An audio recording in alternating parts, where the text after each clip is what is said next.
आज के इस वीडियो में हम आपके लिए लेकर के आए हैं बाल विवाह पर निबंध। दोस्तों आज के इस वीडियो में विशेष रूप से आपके बीच चर्चा करने वाले हैं कि बाल विवाह पर निबंध कैसे लिखा जाता है और कैसे आपके अगर एग्ज़ाम में पूछ देते हैं तो आप कैसे लिखेंगे। दोस्तों ध्यान रहे कि 2022 के एग्ज़ाम में बाल विवाह, कोरोना वायरस, समाचार पत्र, स्त्री शिक्षा इन सभी में से मिलाकर किसी न किसी पर आपको पूछा ही जाएगा। तो दोस्तों इसमें आप विशेष रूप से आप चर्चा करते हैं कैसे-कैसे इसका वर्णन है। तो दोस्तों बाल विवाह पे चर्चा इससे पहले दोस्तों आप समाचार पत्र पे चर्चा देख चुके होंगे। इसका निबंध हम आपको वीडियो रूप में मिल गया है। अगर आप उसे नहीं देखे हैं तो दोस्तों ऊपर के आइकॉन में उसका लिंक है, वहाँ से आप देख सकते हैं या फिर एंड स्क्रीन के वीडियो से आप वहाँ देख सकते हैं। तो चलिए दोस्तों वीडियो को स्टार्ट करते हैं।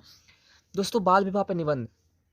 तो सबसे पहले दोस्तों है विवाहक कारण सृष्टि होइत अछि, अर्थात विवाह के कारण ही सृष्टि बनते हैं या फिर रहते हैं। आगे सृष्टि की रक्षा हेतु विवाह परम आवश्यक अछि, यानी कि सृष्टि की रक्षा के लिए विवाह होना आवश्यक होता है।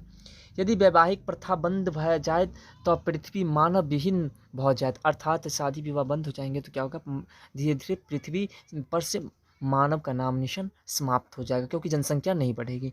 आगे दोस्तों भारत में बहुत दिन से बाल विवाह प्रथा छल, बहुत ठाम कहल जाइत छल जे अष्टवर्षात भवेत गौरी, अर्थात कन्या 8 वर्ष में गौरी भ जाइत अछि। अर्थात कहल जाइत छला पहले पहले के युग में कहे जाते थे कि 8 वर्ष की आयु में मतलब लड़कियां की विवाह हो जाती थी और वो स्त्री बन जाती थी। आगे दोस्तों अतः वह नहीं कन्या रजस्वाल भेला पर विवाह होइत तो पाप लागत, अतबे 8 वर्षक अवस्था में विवाह करा देल जाइत छलाह। यानी कि पहले के समय में सिस्टम था कि 8 वर्ष की आयु में लड़कियां की विवाह हो जाती थी। पहिने लोकक परंपरा से जे बात आबि रहल छल तकर रक्षा करब अपन पुनीत कर्तव्य मानल जाते अछि। अर्थात पहले के समय में जो कार्यक्रम चलते थे उसे हम लोग को मानना एक पुनीत कर्तव्य होते हैं। इन्हें क्या कहते हैं, परम आवश्यक धर्म जो होते हैं वो होते हैं। आगे है दोस्तों, आगे है कि आब यही वैश्विक युग में बाल विवाहक दुष्परिणाम सँ सब गोटे अवगत भए चुकल अछि।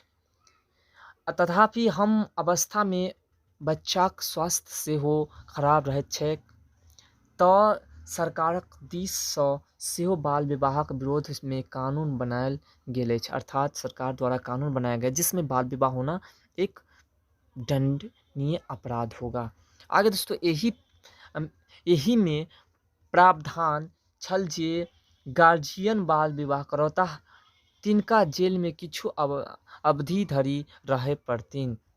शिक्षाक प्रचार प्रसार सँ स्वतः बाल विवाह पर अंकुश लागि गेल अछि, मुदा एखनहु धरि ठाम ठाम बाल विवाह होइत अछि रहते हैं। यानी कि कुछ जगह ऐसे हैं जहाँ होते हैं अभी भी। कहते हैं सरकार द्वारा पंडित भेलो पर किछु गोटे ई दुस्साहस करते रहैत छथि। अधिकांश कारण किछु आदिवासी सेहो एखन धरि बाल विवाह के शुभ मानैत छथि। यानी कि अभी के समय में कुछ ऐसे आदिवासी हैं जो, और कुछ ऐसे लोग हैं जो बाल विवाह को शुभ मानते हैं और वो करते भी हैं ऐसा। आगे दोस्तों तय बाल विवाह खराब परिणाम के देखते सरकार के कठिन कठिन दंडनीय कानून बनेबाक चाहिए। अर्थात बाल विवाह को रोकने के लिए सरकार को एकदम कठिन से कठिन, कठोर से कठोर कानून बनाना चाहिए। ये आगे बाल विवाह खराब परिणाम के देखते सरकार के कठिन से कठिन दंडनीय कानून बनेबाक चाही, यही सँ बाल विवाह पर रोक लागत। दोसर बात जे लोक के परंपरा से अबैत वह बात स्वीकार करवाक चाहिए जाहि सँ लाभ होए। यानी कि जो परंपरा हमारे पूर्वजों से चलता आ रहा है उसमें उसी बात को हम लोग को फॉलो करना चाहिए, जो बातें चलने योग्य हो, माननीय योग्य हो, लाभदायक हो उस बातों को। आगे दोस्तों जाहि काज सँ हानि हुए तथा यथा बाल विवाह, बहु विवाह, बलिदान प्रथा, पर्दा प्रथा, एकरा सब के त्याग करब जरूरी अछि। अंत में हम कहब जे लोक में जागरूकता आबि गेल छै, देश में शिक्षा प्रचार प्रसार भऽ रहल अछि, स्वतः एक दिन बाल विवाह रुकि जायत। दोस्तों ये थे हमारे बाल विवाह पे एक छोटा सा निबंध। दोस्तों आशा करता हूँ कि हमारे द्वारा बताई गई जानकारी आपको बेहद पसंद आया हो। अगर पसंद आया हो दोस्तों तो वीडियो को लाइक करें, कमेंट करें, चैनल पे नहीं तो चैनल को सब्सक्राइब करें, वीडियो को अपने दोस्तों में शेयर जरूर करें।